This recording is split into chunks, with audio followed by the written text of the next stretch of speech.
One clarification that Jeff brought up, because we had talked about this yesterday, and that was about intentions. When I said that actions that you're judged by your intentions, that means an intention related to an action. In other words, what merely occurs to the heart. If it's evil, you're not taken into account for it. But if it's good, you're given a reward for it. So if a person has a good intention, but they don't act it out, there is a reward related to that. Whereas with evil, it's not. Like somebody cuts you off on the road and you know, I'd like to kill that person or something like that. As long as you don't go and do it, you're not taken into account for that. And unfortunately, people have recently started doing stuff like that. But now, just to relate to the qadar, this is probably one of the most misunderstood concepts in the Islamic tradition. I think a lot of Muslims even misunderstand it. But let me relate it to two very important concepts in the Quran. Generally, khair is understood to be good, and shar is understood to be evil. But from the Islamic cosmological view, this is related to abundance, and this is related to want. And the actual moral component in these concepts is played down in a way that it wouldn't be in Christianity. So let me give you an example. I think for a lot of people, they have a hard time with the idea of a God who could create evil. And this is a classic philosophical problem in the West. If God is all good and He's all powerful, then there shouldn't be evil. Because if He was all good, He wouldn't want evil. And if He was all powerful, He could do something about it. And this is a common philosophical problem. They call it the problem of evil. And there have been attempts to resolve it. But from a Muslim point of view, we believe that good and evil are both from God. But before we say, what, you mean God is evil, let's look a little deeper at what this means in terms of its philosophical implications. The word shar is related to, for instance, poverty. Poverty in the Arab tradition is shar. Why? Because it's a want. There's no moral judgment there in a poor person. You're not saying a poor person's evil. You're just saying poverty is shar. It's a want. There's a lack of something. When we talk about good and evil, from a Muslim perspective, good means that there is a divine presence. Shar means there's an absence of the divine. When you look at this in terms of a moral action, if a person saves somebody drowning, that would be called khair. But if a person kills somebody, that would be called shar. Why? Because if you save the drowning person, there is a quality, there is a divine quality that is embodied there, which is rahmah. But if you kill a person unjustly, there is the absence of the divine quality, which is justice. You have been unjust. And the Quran says that God is not unjust. So in the absence of good, we have evil. And this is how the Muslims view it. They literally view evil as an absence of good. So to the degree that the divine qualities are not present in the world, we have evil. And to the degree that the divine qualities are present in the world, the immanence is present there, we have good. And this is why there is a hadith that says, the Prophet ﷺ said, Allahumma al-khayru bayna yadayk. Oh Allah, good is in your presence. وَالشَّرُّ لَا يَعُودُ إِلَيْكَ. And evil never returns to you. So while we believe that God has created a world of opposites, abundance, want, good, evil, we do not believe that evil goes back to God. Because evil is the absence of the divine. In other words, the divine is absent from the act. Now the other problem, when we look in terms of khair and shar, is the Quran says, عَسَىٰ أَن تَكْرَهُ شَيْئًا وَهُوَ خَيْرٌ لَكُمْ. Maybe you detest a thing and it is khair for you, it's good for you. وَعَسَى أَن تُحِبُّوا شَيْئًا وَهُوَ شَرٌّ لَكُمْ. And maybe you love a thing, but it's evil for you. And then it says, وَاللَّهُ أَعْلَمُ وَاللَّهُ يَعْلَمُ وَأَنْتُمْ لَا تَعْلَمُونَ. And God knows and you do not know. So there is an idea here in this concept of good and evil that we are in a relative situation. We do not have all of the information here. That one person's evil is another person's good. One person's evil is another person's good. And this happens all over. You can see this. Somebody loses a job, another person gets the job. So for one person it was shar. For another person it was evil, it was good. And this is the nature of the world. Now if you look in terms of the giver of life and the taker of life, if there was no taking of life, then there couldn't be a continuation of life. This is the nature. We generally relate the taking of life to shar. It's a want, it's a lack of. But in relation to the next world, there is a khayr, right? Because death in this world means life in the next world. So this is related to, we are not putting moral components here. We are not judging things for ourselves. Now the Quran has given for the Muslims a criterion. It is evil to kill another person unjustly, and a person is taken into account for that and killed. In relation to the big picture, we do not know, and we can't make an eternal judgment. We can only make a temporal judgment. We do not know. In other words, if somebody murders another person, and by all outward appearances it was an unjustly murder, that person is taken into account and his life is forfeited. Or in certain circumstances, what are called the wulat ad-dam can forgive him. Islam has an interesting attitude towards the death penalty. The Muslims allow for a family to forgive the person. So you can't, the Christian ideal of forgiving, and the Quran actually says to forgive is higher. So if a person killed another person, the family has the right to say they forgive them. Right? They can do that. But in terms of highway robbery, brigandry, there's no, that's anybody that threatens the security of a society, in other words, indiscriminate. So if there was a fight between two people and one person killed the other person, then the family could say, we don't want to take him to account for it. We're going to forgive him. They can do that. But if it's somebody who goes in and robs a store and kills somebody, then they forfeited their life by Islamic law. Explain the concept of fatwa. A fatwa? Like Salman Rushdie? Yeah, exactly. Okay. Yeah, a fatwa is not a death a fatwa is not a death penalty. It's a legal opinion. It's not binding either. In other words, technically by Islamic law, a person can give a legal opinion. Like I can give an opinion. You can come to me if I'm a faqih, a jurisprudent. You say, what's the punishment for somebody that curses the Prophet Muhammad? And you say, death. Right? So then I say, well, Salman Rushdie cursed him. Well, although that book is, what do they call it in literature? Romana Clef? Is that what it is? Who's a... Romana Clef, is that what they call it? Yeah. Is that what they call it? Does anyone know a literary term? There's a term for something where you hide a historical or a factual thing within a literary.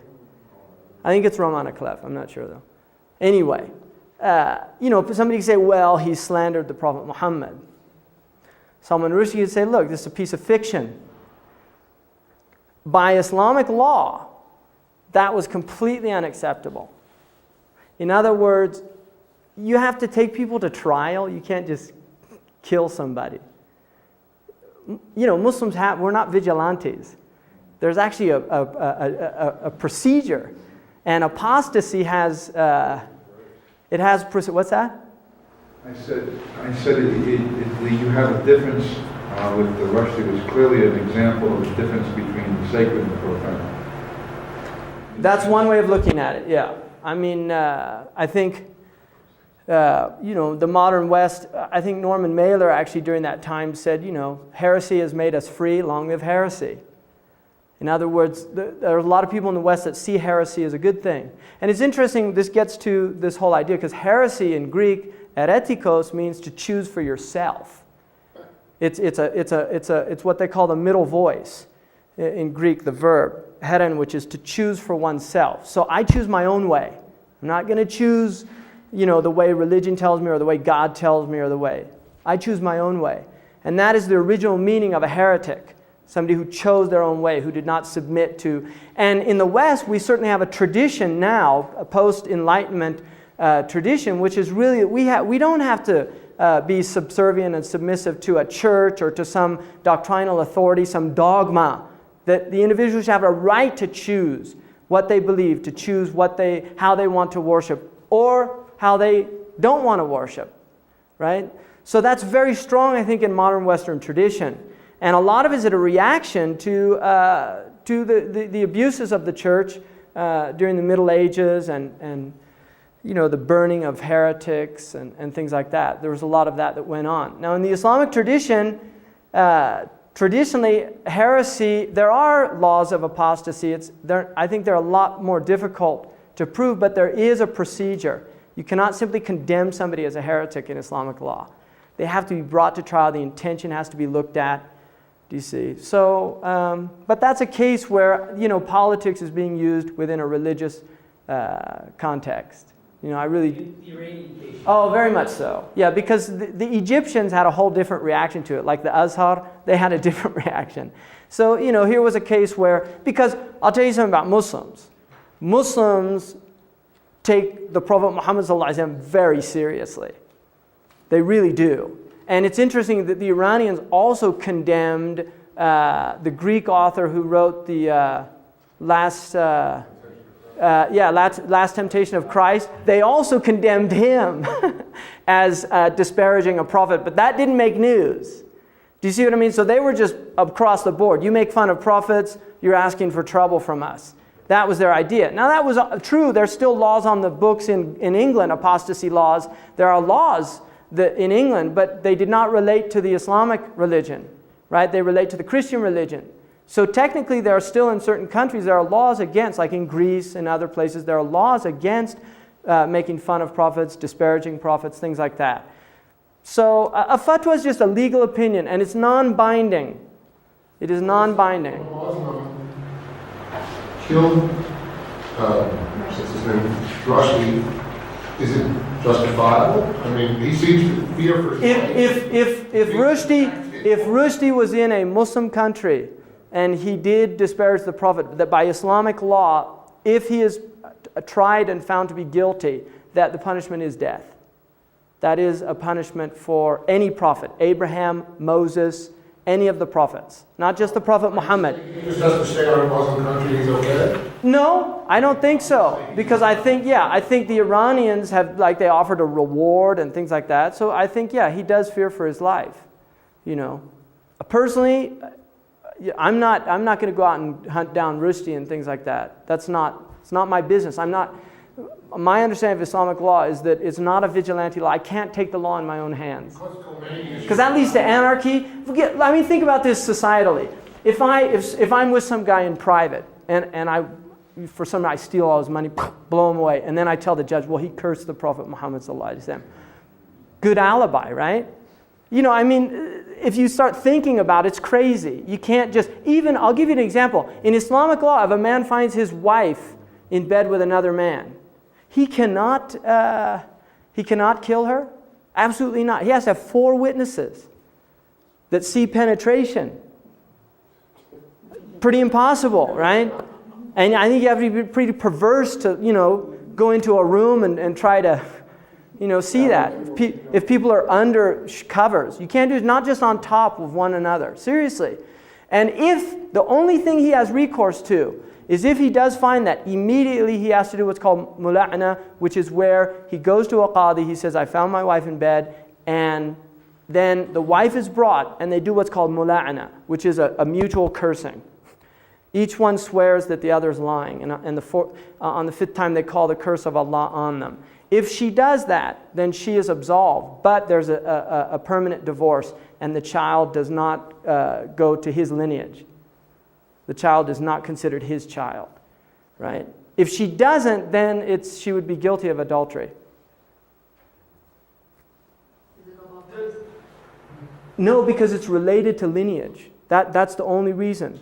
It's related to lineage. In other words, Islam is a patrilineal teaching. So it's one of the 5 things, and I didn't go into this, but it's very interesting. The 5 things that the Sharia is believed to preserve. The first is religion. The second is life. The third is lineage. The fourth is wealth. And the fifth is name, honor. The Sharia law. Law. So Muslims believe that these are the 5 things. Every rule in Islam can be related to one of these 5 things. So the reason prayer is prescribed, preservation of religion. The reason, the prohibition for fornication, preservation of lineage. It is a right of a child to know who their father and mother are. That is a right. So fornication is prohibited. So in that type situation, the best thing, you're supposed to veil people, right? If a woman accuses the husband of adultery, that does not relate to her lineage. She can ask for a divorce, perfectly permissible. She can go to a qadi and say, I have ground for divorce. And she can call herself what's called mutadarrira, and she can say, I want out of this marriage. She is not supposed to say why. You see, the reason a woman is because of the lineage. If in other words, from the adultery, if there's a child as a result of the adultery, then it would be attributed to a man who doesn't. It is not the child of that man, and that is preservation of lineage. So the Sharia says that the man says, no, that is definitely not my child. And he has to do it right away. He can't wait like 6 months later and say, oh, I don't, that's not my child. No, he has to do it right from the start, or else it doesn't stand up in court. But if he wasn't the adulterer, then she has grounds for a divorce, but she does not accuse him. Why not? Because it's related to lineage. In other words, accusing somebody of adultery is one of the worst things you can do in Islam. It really is. But the only reason that there is a situation where the man can do it is related to lineage, because there is inheritance. A child inherits from the man. And also the child takes the man's name.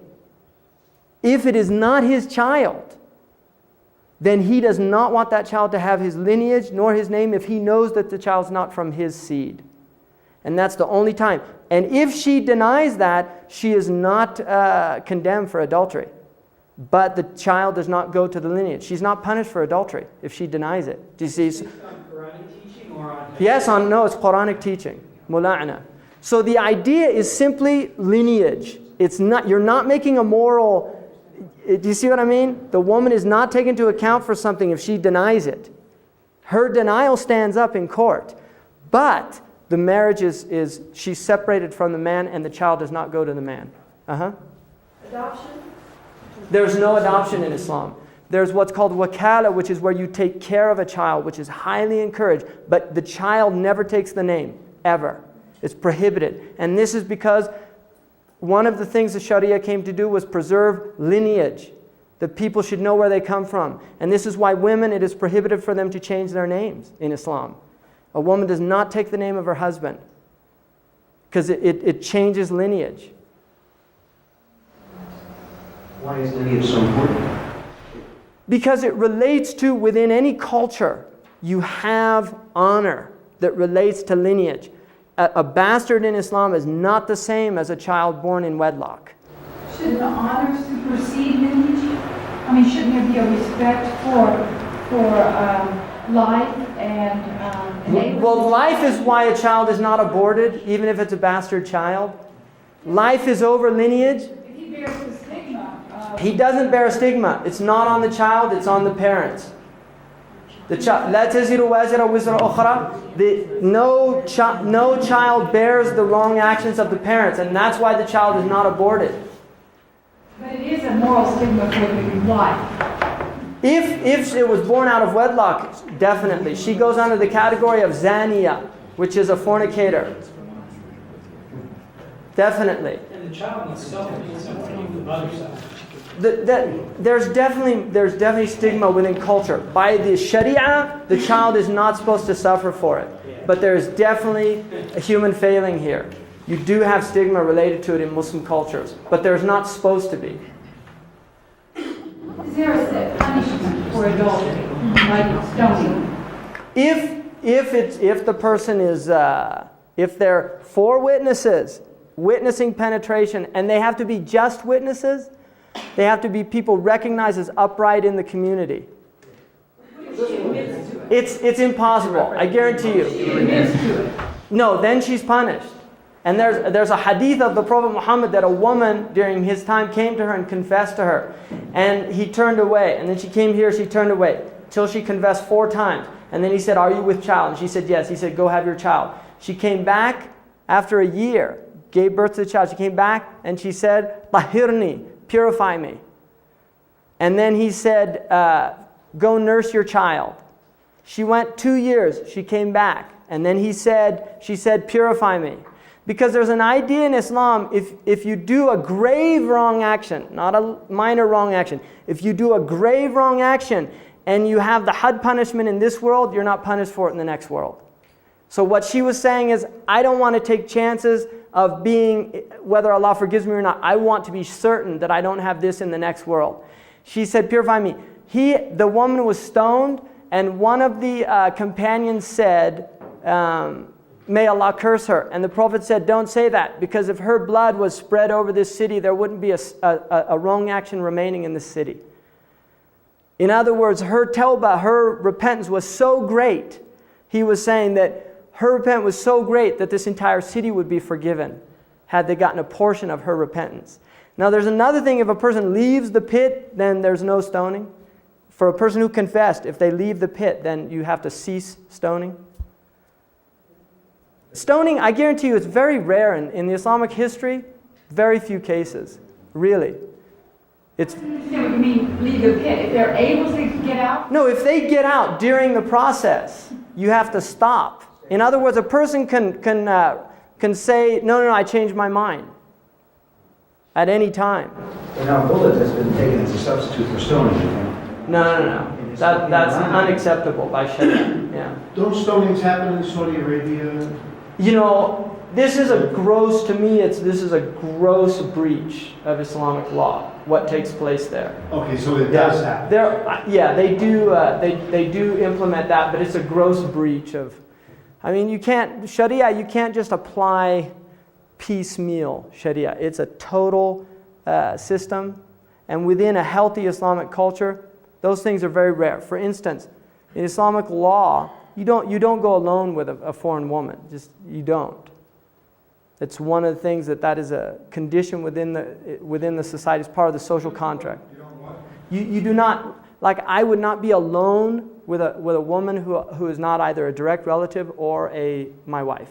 I would not go alone with her. It's prohibited for me in Islamic law. And vice versa, it's prohibited for a woman. So you're saying, what about, when you say go alone? It means I cannot be in a room alone. You're traveling on a plane. That's not alone. You're in a company. Would you give someone a ride? We need a ride back from the accident. No, you're not supposed to be alone with a woman. Absolutely not. And a woman is not supposed to be alone with a man. And this relates to protection of honor, so that you are not accused. Because what happens often is your intentions might be perfectly good, but somebody sees you coming out of a room with somebody and big problem. And I'll tell you something, in our culture, this is a major problem. Sexual harassment, these type of things. If there are witnesses, you don't have the problem. When there are people when it's 2 people alone together, it's his word against hers. Right? I believe, what was her name? Anita. I believe Anita. You get the society split. Democrats believe Anita and Republicans believe, what was the other guy? And then the thing about it is the man's honor is tainted. Now, I'm not saying I tend to probably incline to believing Anita, but the point is maybe she wasn't telling the truth. Maybe she was paid by the Democrats to disparage. I mean, I'm just saying these are possibilities, right? In that case, here's a man whose honor is destroyed. Or here's a man who for the rest of his life people are going to scratch their head. Did he or didn't he? Do you see? So the idea of preserving people's honor is very strong in Islam. That a person has a right. It is a fundamental human right. It's a divinely given right that you have your honor intact. And you do everything you can to preserve that honor. One, you don't lie. You don't steal. You don't cheat. These are all things that disparage your honor. And you become known for it. Which is one of the reasons why in Islamic law, if you see somebody do something wrong, you are told to veil their faults. Because if you expose people in a society, then the impetus for guarding their honor or for making tawbah or repentance is diminished. In other words, if I become known for lying, then people, even if I start telling the truth, people are going to still remember, that's the liar. So it lessens the power of the ability of a person to do that and diminishes the impetus. So, and then wealth, preservation of wealth, why there's no stealing, things like that. So these are the 5 things. Now, that was just a digression because somebody asked a question, but... Can we ask one more question? If a child is not adopted but just taken care of, then they have no inheritance. Is that how the law works? They don't inherit. Good point. Okay. Yeah. An adopted child does not inherit. So what do they do? What do you mean? How do they make their way? Well, you're supposed to raise them and give them a job, teach them how to provide for them. I mean, did you get an inheritance? A lot of people don't get inheritance. You know what I mean? The lawyers ate up ours. Because my family kind of got into a fight and ended up, which happens. That's why it's nice in Islamic law. It's all portioned out. You can't fight over it. It's fixed. If he dies, does his wife get all the inheritance? The wife inherits it. She's one of the inheritors. It's related. I mean, inheritance laws are related to the Quran directly. The Quran determines what portions people get. And the wife does inherit from the husband, yes. All of his wealth. Not all of it, no. The children have portions as well. The man can give 1/3 of his wealth to whoever he wants. The other 2/3 are determined by the Quran. So he could get that 1/3. It's up to the And it's interesting that a man cannot divorce his wife on his deathbed. If a man has an illness that is called marad makhuf, like cancer, where the terminality is probable, it is prohibited for him to divorce his wife as a way of kind of getting her out of the inheritance or something, spiting her. It's prohibited. No, Islam is very strict about inheritance. And one of the things, if you look traditionally, Hodgson points this out in The Venture of Islam, that Islam actually breaks down monopoly. The inheritance laws are designed so that wealth is not accumulated into one small individual. Like in the 19th century, I want to think about, if you read Jane Austen's novels, I mean, that is a real theme in her novels, the injustice of women being completely disinherited in 19th century England. I mean, remember, this is the age of the Enlightenment. And here's women in 19th century England being thrown out of their houses because there was not a male heir to take care of them. They lost all their money or it went to somebody, the male. Right? This happened very recent in Western civilization. In Islam, the woman has a right to her husband and her father's wealth. She gets a portion of her father's wealth as well. And this is one of the ways that women became wealthy in Islam. There are historically many women who had.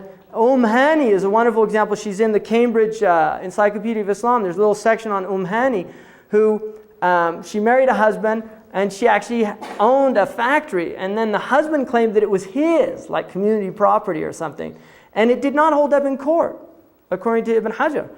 The judge said, no, it's her property. So, and that was, 13th century. So, that's a whole other thing.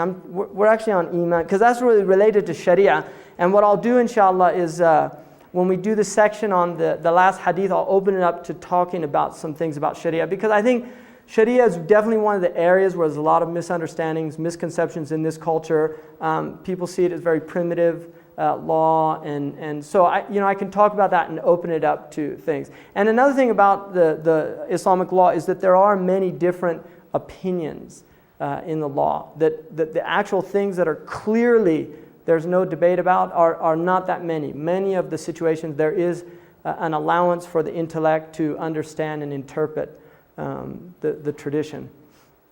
But if we go back to this idea, khair and shar, human beings are taken into account for the good they do and the evil they do. The Quran says, لَهَا مَا كَسَبَتْ, for the soul is the good that it earned, وَعَلَيْهَا مَكْتَسَبَتْ, and against the soul is the evil that it has acquired. So we are taken into account for good and evil that we do in the world. The Muslims, the Quran is emphasizing the doing of good actions. Now, one of the words that it uses for this is hasanat. And the opposite is sayyat. Hasanat, the root word is beauty. In other words, there's an idea that a good action is a congruous action. It is a harmonic action. That a bad action is aesthetically unpleasing. It is cacophonic. It is ugly. That the human being by nature recognizes beauty and recognizes good. And this is the idea in the Quran. It says, وَهَدَيْنَاهُ النَّجْدَيْنِ, we guided the human being to the two roads of good and evil. That there is something inherent within the human being. Now if you look at this in terms of the animal kingdom, when animals do something, we do not put moral judgment on it. If a snake bites and kills a child, we do not say it's an evil snake. I mean, people might do that metaphorically, but they don't. There's not a moral component there. It's simply being itself. And there's Rumi tells a story about the turtle and the scorpion and the frog. Right? They're at the side of the river. And the scorpion asks the frog, give me a ride across the river so I don't have to walk around or across the lake. The frog says, I'm not stupid. If I give you a ride, you'll sting me. And the scorpion says, that's ridiculous. Think about this. If I sting you, we'll both sink and drown. So the frog says that makes sense, takes him across. Halfway across, the scorpion stings the frog. The frog says, why'd you do that? He says, my nature. Right? So the idea then is that there is within the animal world natures that they cannot change. If a lion is hungry and it sees you, it sees lunch. It does not see you as, I'm going to do something really evil today. I'm going to go eat this poor person. It's just fulfilling its nature. When a human being eats another human being, right? Like that guy Dower or whatever his name was. Yeah, Dahmer. There's something we say that is sick. Why? What is the difference between the lion eating the human being and this guy eating the human being? The moral component. We say he should know better. That's a breach of the social contract. The person has gone out of its boundaries. And this is very important because in the Quran, there is an idea of hudud, of boundaries, and that the human being is morally bound to stay within the boundaries and not transgress them. And the word in Arabic for an evildoer is fasiq, which comes from a root word when the seed splits and it comes out of the shell. So the fasiq, the evildoer, is the one that splits the protective boundaries of the hudud. Now these are seen, the hudud of Allah, which are the sharia, the sacred law. These are seen as not simply arbitrary laws. Don't do this, don't do that. They are protective laws from the Muslim perspective. These are laws designed to maintain integrity within the society. When the Quran says, "La taqrabu zina," do not go near fornication. Why? It says because it's a fahisha, it's a perversion, wasa'a sabila, and it leads down a terrible road. So the idea is that, look, this is not simply an arbitrary law. There are consequences that are related to this transgression that will have wretched effects in your culture and in your civilization. I know that Islam and other faiths reject homosexuality as a perversion. But how do you counter when you talk about the very nature? We all know people that are born as children. You see them acting feminine in their boys. Yeah. Femininity. They make no choice. They just from little kids, you can tell. Femininity is not, there's nothing, it's not encouraged for a male. But a ma'boon is mentioned in the books of fiqh, a feminine person. Somebody who acts effeminate is mentioned that it's undesirable that he leads the prayer. But there's no moral stigma there. You're not saying that this person is bad or evil. When that person makes a choice to transgress boundary. Now, see, the thing is here, the idea of impulse. I don't know because I haven't been, that's not my experience of the world, right? I've been attracted to the opposite sex. That does not mean that I don't recognize a handsome man if I see them. I think it's natural for us to recognize beauty, right? There's an attraction to beautiful people, whether it's a male or a female. I think that's quite normal. From the Islamic perspective, if there is an impulse, then what is demanded of the individual is that they suppress that. So, from the Muslim point of view, if a person does have homosexual impulses or desires, which obviously there are people that have that, the Muslims would say that is the same as somebody having an impulse to steal.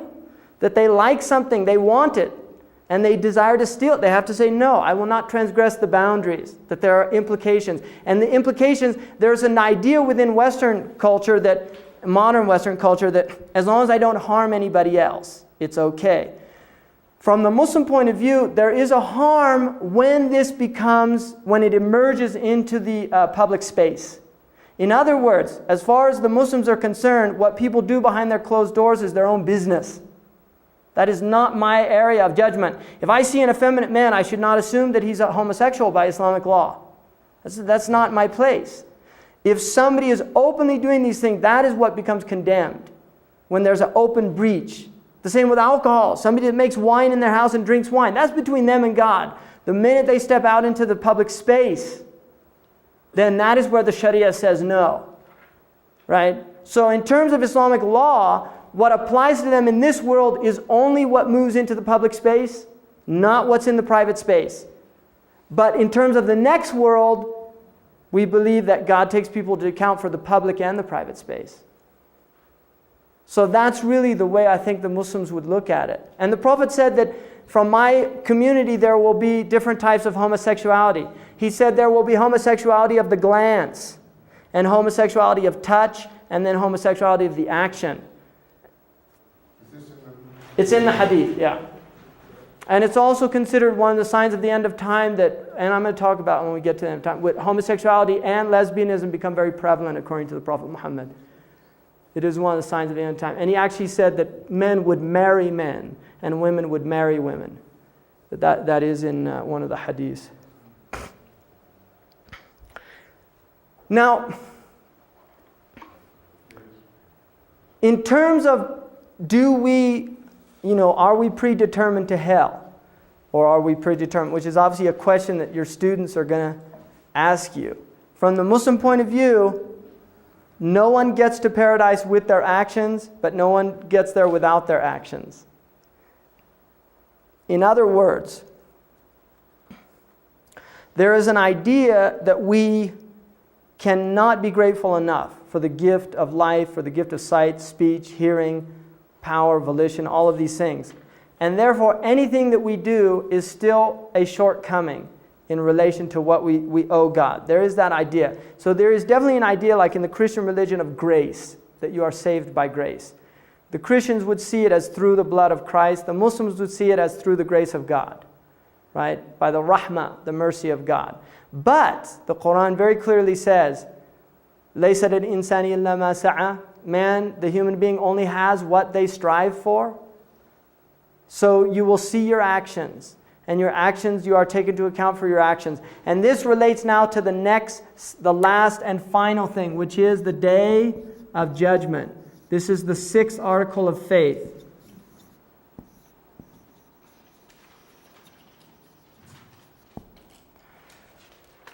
Human beings are fully accountable for their actions. According to the Islamic tradition, there is a day in which all of the souls are resurrected. Now, also just to relate this in terms of where the accountability comes in. According to the Quranic view, human beings were brought into the presence of God, and God said, Alastu bi rabbikum, am I not your Lord? And all of the souls answered in affirmation.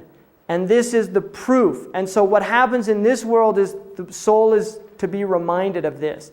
It's the parent's challenge to remind the child until it becomes firmly rooted in them that God is their Lord and they should submit to God. If not, then prophets come and they tell people and they should submit to them. The day of judgment is a day when the debts fall due. That is how it's called in the Quran. Yawm ad-Din, the day the debts fall due. The day the debts... Yawm ad-Din. Yeah, it's very similar in the Hebrew, have that as well. Yawm ad-Din. The day the debts fall due. So there is an idea that we are going to be taken into account. Now the Prophet Muhammad said, Hasibu qabla an tuhasabu, take yourself to account before you are taken to account. So there is an idea that the human being can take themselves to account in this world. And is encouraged as a spiritual practice before you go to sleep to go through your day and to ask forgiveness for the wrongs you did and ask for acceptance for the rights you did. That is a highly encouraged spiritual practice within the Islamic tradition.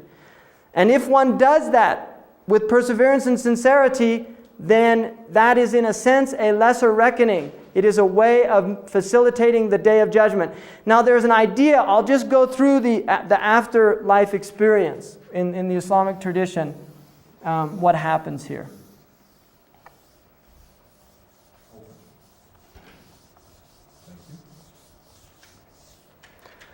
The very first thing, there is a pre-worldly existence.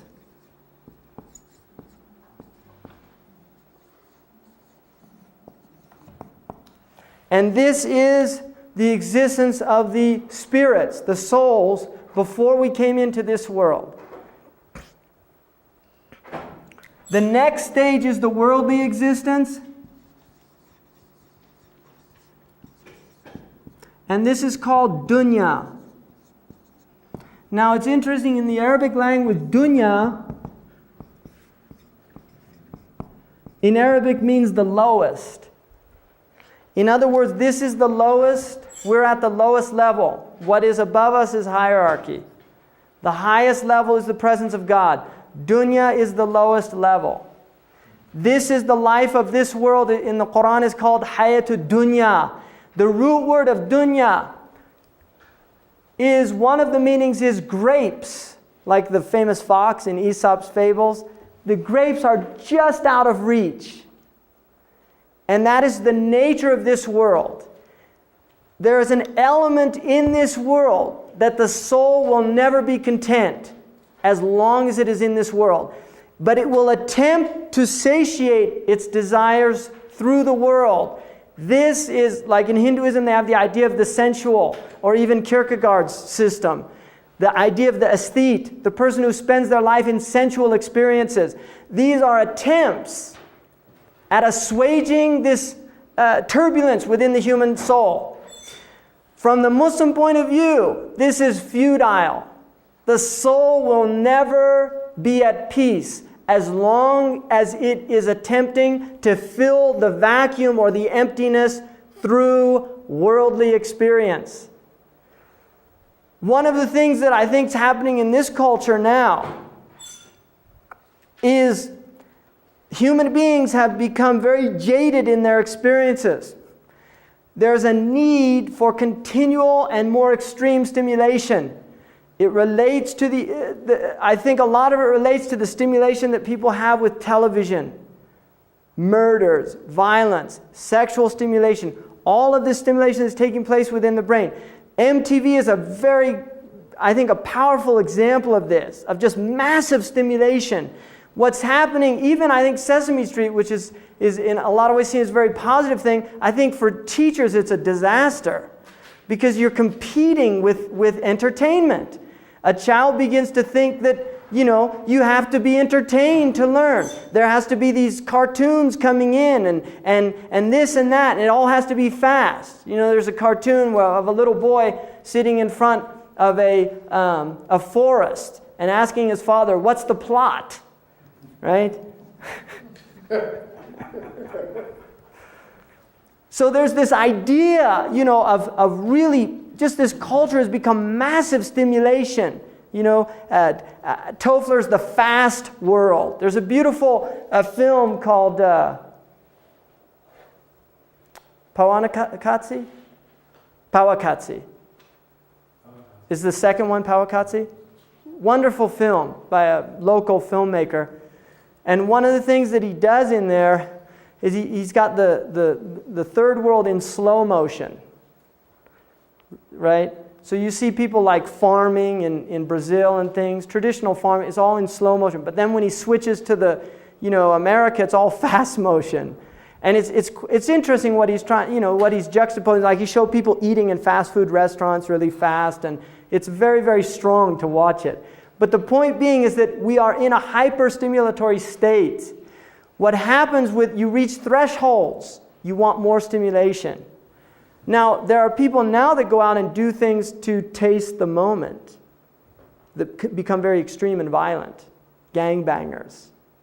You see, adrenaline junkies. When I was in an intensive care unit, and I used to go down to the ERs sometime, and in the ER room, it's really interesting that what a lot of the nurses that work in ERs and doctors do on the weekends, jump out of airplanes, hang gliding, these jumping, bungee jumping. Because if you work in intensive care, crack a chest open, cardiac massage, very intense. They really get into the rush of adrenaline and things. And then on the weekend, it's like, what's there to do? That's an interesting phenomenon. Really, it really is. Adrenaline's a very powerful drug. And we forget that there really is an adrenaline, it's a very high drug, right? And one of the things that happens when people, when they see things that they shouldn't see, the heart begins to beat faster, right? For instance, people that, they've done studies with people that watch pornography and things like that. Stimulation, rapid heartbeat, adrenaline rushes, things like that initially, but then more stimulation. They need more stimulation, right? And the end result is a snuff film or something like that. Really, there's people that's what they need to be stimulated. These are very serious, from an Islamic worldview, very serious ways of attempting to assuage this emptiness, to feel alive. Now, for the Muslim, the goal in life is to reach a type of tranquility, not the stimulation. It is to reach a point where the stimulation is not needed for one to feel alive. That what one feels alive through a peace, an inner peace, which is achieved through worship, through prayer and these things. So the dunya is the worldly existence, and the dunya also has 7 stages. The first stage is the infantile stage. Now it's interesting, the word in Arabic for the child is ghulam. The first stage of dunya is ghulam, which means lusty. That's what it means, ghulma, to lust. And this is the infantile state. There's a lust, there's a desire. And then it moves into the young adulthood. That ghulam goes to about 15 years of age, from birth to 15 years. And then young adulthood, which is where hopefully the child has been humanized in that first 15 years of life, to where that they're safe to the society and they're safety to themselves. Then it moves to what's called the kahl, or the middle-aged person. What's the second stage called? First is lusty, second is? The second is, it would be like a moving into what's called shabab, and it relates to fire. The second is shabab, and it comes from a root word which means fire. So this is where you have the fire of life. The first would be spring, the second would be like summer. There's a fire, it's heat, it's intensity, there's a lot of energy to do things. The third stage is reaching the kahal, which is related to maturity. It's related to productivity, where the person, now the fire has been used usefully, right? So there's something cooked there.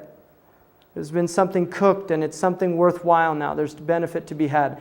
And then you go into the fourth, which is the adulthood, which is a rajul or imra'a, which is full. And this begins at 40, right? This begins at about 35, small window here.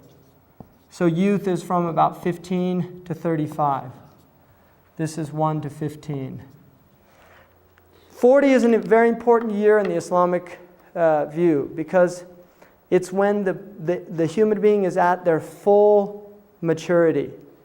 The intellect is fully mature. The body has reached its full maturity. And now, from this point, you go into the fifth one is where you reach at about 60, and you go into what's called the sheikh period, where the person is now like an elder, somebody who they have wisdom, they have a type of presence within the society that is beneficial. How do you spell that? Sheikh, S-H-A-I-K-H.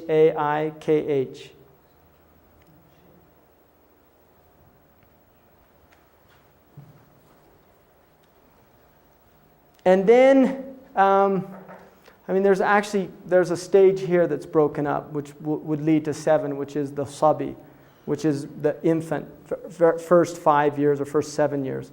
But the last and final stage is called ajuz. And it's interesting that the male and the female are the same. There's no differentiation. It's a male, the word for ajuz applies to the male and the female. And this is beyond, this is where they've entered like 75, 80 years of age. There's a transcendence of the gender at this point. There's a type of, in fact, in the Islamic culture, traditionally, at about 60, the woman will begin to, there's open mixing in many, many cultures, traditionally, as the woman enters into that period of life. She's considered like there's a wisdom that she should be present, that she should be in that environment. And then ajuz is that last phase. Now death is the third stage. Now the Quran says some people die early and others, Allah gives them, extends their life. If a person dies before puberty, they're not taken into account at all. And they're considered for paradise generally. That is the majority view. If they die after puberty, they're taken into account for their actions. So death is the next. Now, just to give you a scenario of what the Muslims believe happens at death. At the initial point of death, it is believed that the spirit leaves the body and hovers above the body. Now, if you look at the word for spirit, in Arabic it is ruh, which comes from a word rih. Now, spiritus in Latin also comes from a word that means wind. The idea is that the wind is not something you see, but you feel its effects. You see its effects. You see the leaves moving. So the ruh is not something we can see, but we feel the effects of the soul. The soul is powerful. When the soul departs from the body, and one of the things highly encouraged in Islam is to wash dead bodies, right? Because you prepared for the prayer. It's very powerful, especially if you know the person, because you're in the presence. You see the absence of the soul. You see the absence of the soul. The body is there, but it is not, the soul is missing. That is not the same person that you knew in your life. Well, it doesn't same thing? I don't mean, let me figure out how to ask this question. How does one account for the apparent same phenomenon with animals? They die, they're in Because animals have soul as well, according to Islam. Okay. Yes, definitely. All things in the world are animated by spirit. Everything, including rocks. The Muslims believe that all the way down that there is a penetration of this divine substance that Allah has animated the world with. That's why everything is a sign of God. If not, if there wasn't this spiritual element within creation, then it would not be a sign of God. It would be absence, it would be death and other. So that's a good point. And Muslims believe that animals are raised up as well on the Day of Judgment. And Muslims believe that animals bear witness against people that abuse them. Right? Humane societies kind of have the hadith there, right? There's actually a hadith that the whole earth is raised up. And there's a hadith that people that oppress the earth will have 7 earths around their neck on the Day of Judgment. The Prophet said whoever pollutes a river is, it's like they're cursed to do something like that, to spoil something. He cursed anyone that took hunting as a sport. In other words, they didn't eat the food, they just went out and hunted animals. And he said that there's a reward in showing kindness to anything that has spirit. So at the point of death, the soul hovers over, and according to the Muslims, the soul says, "Ajiruni, ajiruni," hasten this process, because this disengagement is very difficult for the soul to be separate from the body. And then when the person is placed, they're washed, they're wrapped in a funeral shroud of white cloth. Males wash males, women wash women, unless it's husband and wife. But generally males wash males, women wash women. And then the body is put into the grave. The grave is dirt. Muslims are not buried in coffins. You're buried in dirt. And it's going back to the earth. Now there's a story that Khazin tells in his tafsir, Allahu Anam, and concerning its validity, but it's told and it's an interesting story, that God sent the Israfil, which is Sarafael in the Bible, to go down and get earth in which Adam would be made from. And the earth refused, which is kind of the nature of the earth, wanting to maintain the integrity, refused. And then so another angel went down, earth refused. And then the third angel, which is Azrael, the angel of death, went down and said, "If you give this to me, I promise I'll return it to you." And so the earth was given. And the Prophet said that that the first soul, which contained all of creation, the first soul was created from all the earths of the world. From the white, the black, the red, the difficult, the easy, the fertile, the infertile, all of the earth's, the topsoil. And Adam, in Arabic, in Hebrew one of the means is from blood. But one of the words in Arabic is tawny, and from the topsoil of the earth. So the idea is that the human being is from this topsoil.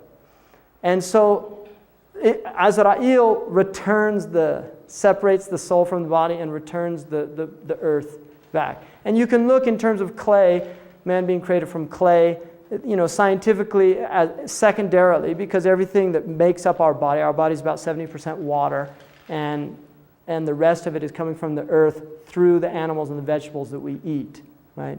So we are literally made of earth, and we go back to earth. Cremation unaccepted? It's unaccepted in Islam, yes. Although there is an interesting hadith, which is a very sound hadith, of which a man, according to the Prophet Muhammad, a man cremated himself, and God still brought all of his parts together. And then he asked the man why he did it. And the man said that he was so afraid of the Day of Judgment. He was hoping that he wouldn't be resurrected. And so, according to the Prophet Muhammad, God forgave him for that? There's no embalming, I gather, then? No. Goes right back into the earth, and preferably the first day. At the point it enters into the grave, the next stage is the grave. It enters into what's called a barzakh, which is an inner space, and now it's no longer in a time-space continuum that we are in. And the soul is reunited with the body.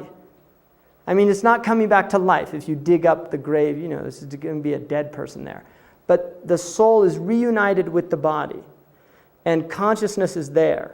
And then the grave is either a place in which a window is open to the garden or a window is open to the fire, depending on the individual. And then there is a questioning in the grave. There are two angels, Munkar and Nakir, that come to the grave and question the people. The first question is, who is your Lord? And the second question is, who is your prophet? And the third question is, what is your religion? The fifth is what's called the nafkha.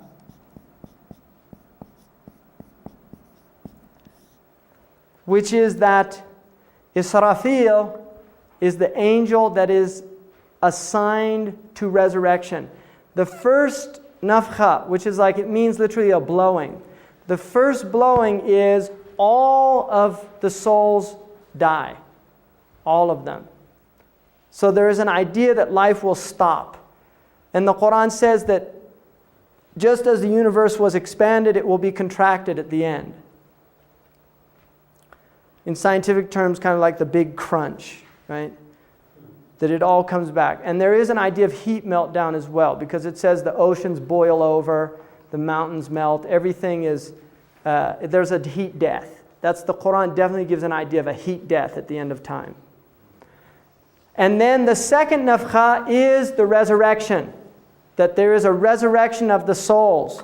And everybody is brought to a plane, which is similar to Arafah. And then the Qiyamah takes place, which is the day of standing. Now the Prophet Muhammad said that this is a day in which people literally some people will be up to here in their own sweat. It's a very intense day of accountability. And everybody says, nafsi, nafsi. Everybody says, me, me. And there's a hadith that a child will go to the parent and say, help me, and the parent says, me, me. That this is a day in which everybody is concerned with their own souls. And then the next stage is what is called the reckoning. According to the Islamic tradition, your entire life will be placed before you. You will see all of your actions, and you will be called to account and asked to defend yourself. And according to the Islamic tradition, it says you'll know when your excuses are lame. It says, إِنَّ الْإِنسَانَ عَلَى نَفْسِهِ بَصِيرًا وَلَوْ أَلْقَى مَعَاذِيرًا. On that day, the human being knows very clearly all of his... In other words, if you want to look at it in psychological terms, all of your defense mechanisms are suddenly removed. Your projection, your denial, all of these psychological mechanisms that we've used very well in this world to justify our actions are taken away from us. And it says in Surah Al-Qaf that on that day the veil is removed from your eyes and your eyesight is piercing. So you will see things very clear. And there's an idea that we all know in truth if we will reflect what we're up to. So each person is taken to account. And the Prophet Muhammad said that every people will be behind their prophet. So the people of Moses will be behind Moses, the people of Jesus behind Jesus, the people of Muhammad behind Muhammad, the people of Karl Marx behind Karl Marx. Everybody's going to be behind their imam, the one they took as their example in this world. And it's interesting because the Quran says that the oppressed will say to the oppressors, you got us here. And the oppressors will say, we didn't do anything, you followed us. And so there's this kind of conflict between them. And each one will say, I don't want anything to do with you in the next world. So there's an idea of really everybody awakens to to the truth of their own souls, to the truth of their own selves. And then it's said that there is, after the reckoning, there's the weighing in the balance. Once everything has been shown, then actions are put into scales. And the scholars say Allah knows best what their reality. And if the right actions outweigh the bad, then you are given a book in your right hand, and is the book of your actions. And if the wrong actions outweigh, then you're given a book in your left hand. At that point, then you go to what is called a sirat, which is the plain. It is a bridge over which the valley of Jahannam is. And the bridge in the tradition says that it's more sharp than a sword. And everybody will have to go across this bridge, everyone. And there are angels on the bridge that shout to people. And the Prophet Muhammad said that there are people that will go like light. They'll go the speed of light across the bridge. He said, kabarq, like a lightning, they go right across it. There's other people, he said, that will go like a wind. There's other people, he said, that will go running. There's other people that will go walking. There's other people that will go crawling. And then there's other people that will not make it across into the pit. And then at the other side of the sirat, there's what's called a hawd. And the hawd is a huge basin. And according to the tradition, anyone who drinks from it will never have thirst after that. And there is also a tradition that on that day, the death is brought before everybody in the form of a lamb and is slaughtered. And so there's no death after that. The ones that don't make it across, then thirsting, is that? Thirsting. The idea is that only God can quench the thirst. And if one was attempting to quench the thirst in this world by other than God, then they failed in what their task was, which was to be quenched through closeness and not distance. So it goes back to this idea of rahmah, mercy, and wrath, that you bring wrath upon yourself. That's really the idea, that God is not punishing people to punish them. The people literally take themselves to their final destinies. That's very strong in the tradition. Now, some people will not abide in Jahannam. There are people that leave it. There's an interesting tradition. I mean, this is just a story. But there's an interesting tradition because the Prophet Muhammad said, how people die, that's how they're raised up. And how they're raised up is how they're judged. And there's a story of a woman, they tell that she never did one kind deed. Except once she was going into her house and a carrot dropped. And a cat came and took the carrot. And this is based on a hadith that the Prophet said there will be people punished because they did not feed animals that were in their responsibility. That they're actually punished for that. It's like a responsibility.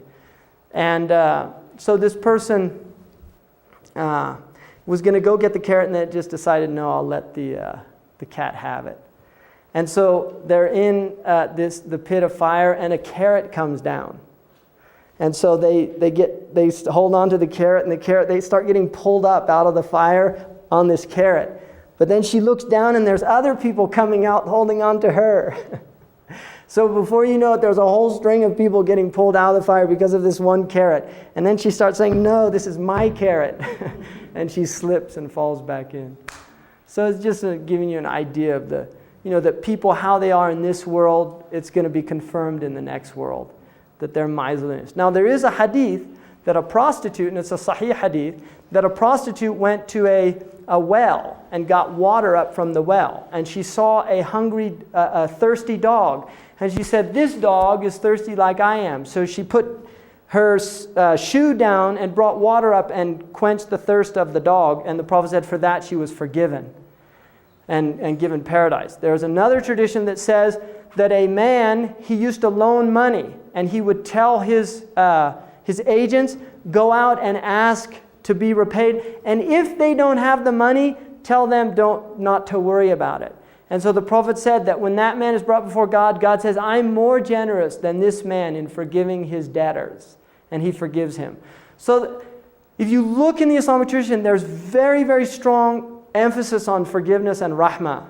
But there's also an emphasis on wrath. There's a balance here. Even though the Muslims say God's rahmah is over his wrath. And there's a tradition that says that God's mercy is 99 parts.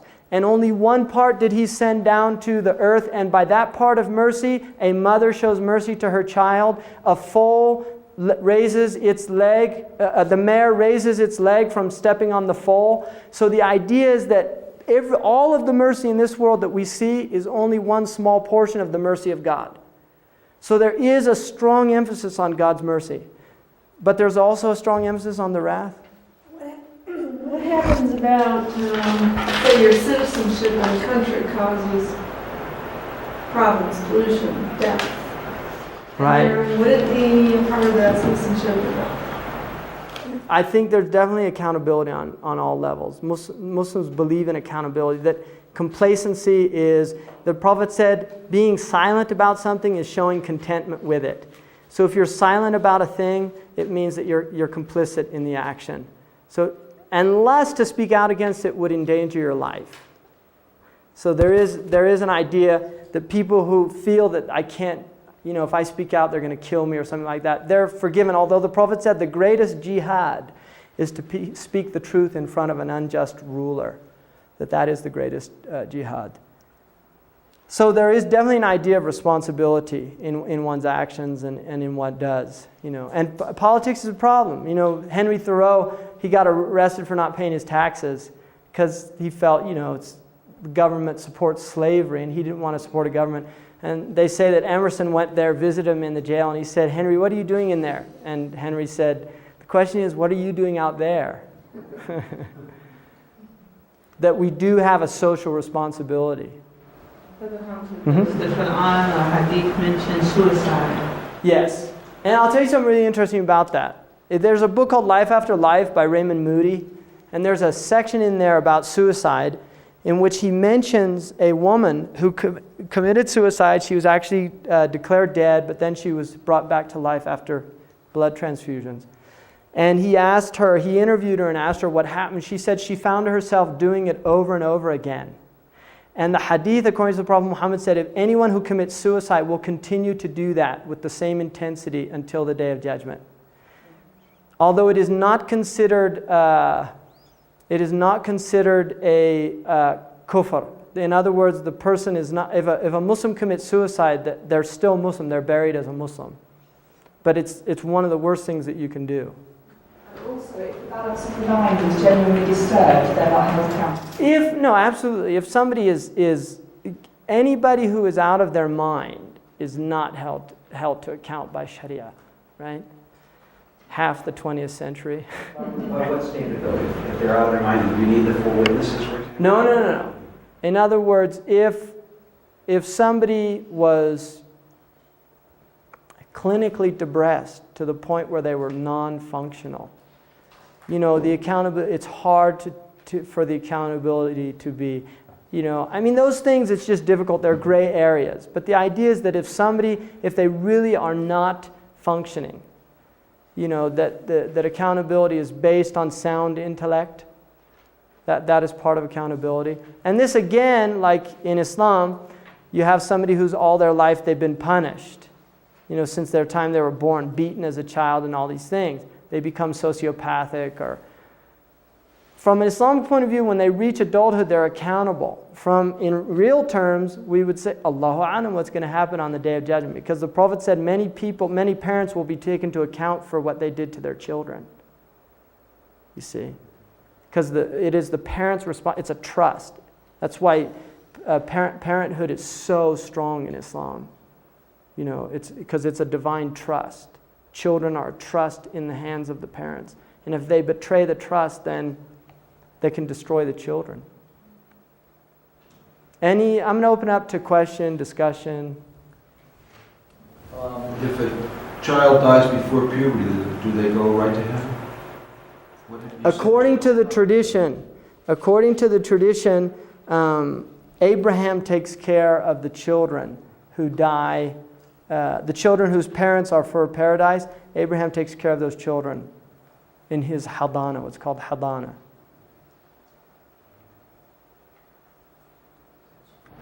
When the woman came to the doctor to ask forgiveness from Muhammad, it wasn't Muhammad that forgave. He can't forgive. Yeah, it's not like, I mean, in the Christian tradition, there's some verses that would indicate, like Jesus said, go and sin no more, for you're forgiven. And that was seen as kind of a blasphemy to the Jews. From the Muslim point of view, they would say, Allahu Alam, if that is a true account of Jesus, they would say that is not Jesus forgiving, but rather God revealing to him that the woman's actions were forgiven. Because the Prophet did tell people they were forgiven. But he does not forgive. The Prophet does not absolve people's sins. It is God alone who forgives. The Prophet is seen as a human being. He's a man. He does not have divine... he is a human being like the rest of us in his human nature, but not like the rest of us in that he's a prophet. So some of them said, a ruby is a rock, but it's not like other rocks. It's a mineral, but it's not like other minerals. I'm having a tough time trying to reconcile the issue of slandering a prophet with equaling a death sentence in Islamic law with some of the things you just said, i.e. that prophets are merely men. And also something else that I think I've heard in the Hadith or the Quran, that people find God in their own time. It might be at 16 for this person, maybe at 40 years of age. So how, if that's true...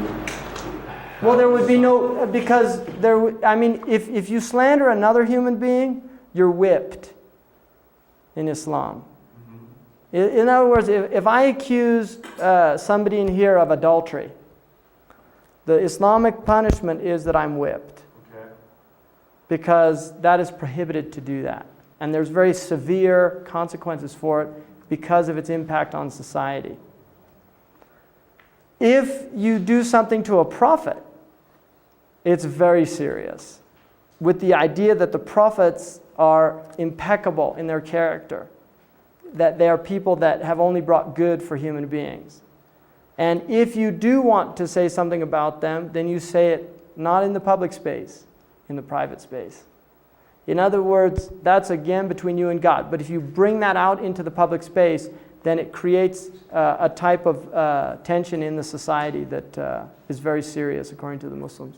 And I'd like to add to that many of the people that persecuted the Prophet, he forgave them. Absolutely physical persecution. Yeah, he forgave them. Became Muslims themselves. And he forgave them. Absolutely. Yeah. So, now, if it was a non-Muslim who did it, see, that's very different. If it's a non-Muslim who did it, it goes under a different category than if a Muslim did it. Do you see what I mean? In other words, this law relates to Muslims who say bad things about the Prophet ﷺ. I think also in terms of you reconciling and understanding what you said before about the entire Sharia being in place in an Islamic setting is a pretty important piece in terms of understanding how that can possibly be a reality for the punishment. It's not like one of us here is blaspheming the Prophet and that will be a lot of punishment for Islamic law. I mean, maybe you just emphasize that. Yeah, that's a good point. So that does not hold for non-Islamic people? No, it's prohibited in Islamic law for a person to do that, to blaspheme any prophet, right? But for a Muslim, it's a death penalty. For a non-Muslim, they are tried, and if they become Muslim, right? If it was towards the Prophet Muhammad, then it's not. If they don't, and they say, that they adhere to that, because it's prohibited for the Muslims even to curse false gods in the Quran. It says, "لا تسبوا الذين يدعون من دون الله فيسبوا الله عدوا بغير علم." Do not curse the false gods of other people. And that came later. Initially, the Muslims were saying bad things about the gods. So even for a Muslim, they're not supposed to make fun of Hindu objects of worship. Right? Like laugh about Krishna or Vishnu or Shiva. See, we're not supposed to do that. If it's in the private space, that's another matter. But publicly, I should not do that. I should not disparage what other people hold sacred. Just to bring you back to where you started your talk, you see, these things happen in some Muslim societies, but that is not Islam. It may be Muslims who are completely getting wrong what Islam is supposed to be. Right. Uh-huh. I'm a little mixed up. If a Muslim, the girl in the West Bank last week that drew those pictures of Muhammad as a pig girl in the Quran shoes. Are you I didn't know about that, but I think somebody mentioned it. She's Jewish. She's immigrating from Russia. She's in jail now in Israel for fomenting religious discord. Right. Is there a fatwa put out against her? I heard that in the news. Oh, I don't know what's going on there. I mean, the problem is, for me personally, there is no now in the Muslim world, there is not any government that is implementing Islamic law. Not one. None. Zero. Sudan, I don't know. I mean, I'm not there, and I don't know. But I'd be amazed if they were. You know. But because she's not Muslim, I don't understand. If a Muslim... She would be, in a Muslim country, if that happened, she would be taken to, there would be a trial. You know, it goes against it's like a blasphemy. It goes under those laws, right? Do all those Muslim countries though contend that they are implementing Islamic law? Some of them do, some of them don't. Most of them will say that it is the law of the constitution or the state, but none of them do. I think probably the only ones that would claim to is Arabia, like what they call Saudi Arabia now, Sudan, and maybe Afghanistan would probably claim that they do also. And Iran. But I'm going to get into, when I talk about the end of time and how the Muslims view, I'm going to get into that, really discussing really how the Muslims view this period of time traditionally. So, is it 12 now? 12:16. Okay. Well, thank you very much. And